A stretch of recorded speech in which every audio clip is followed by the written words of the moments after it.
വരുന്നു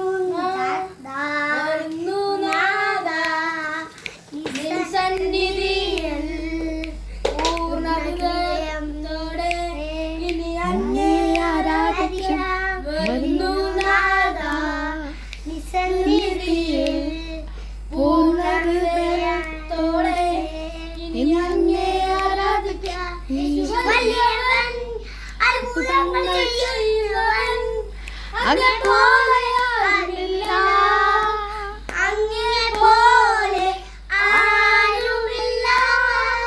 യേശു വലിയവൻ അത്ഭുതങ്ങൾ ചെയ്യുന്നവൻ അങ്ങേ പോലെ ആരുമില്ല, അങ്ങേ പോലെ ആരുമില്ല. ഒന്നുകൂടെ യേശു വലിയവൻ അത്ഭുതങ്ങൾ ചെയ്യുന്നവൻ അങ്ങേ പോലെ ആരുമില്ല, അങ്ങേ പോലെ ആരുമില്ല. Very good. ഹുയ്.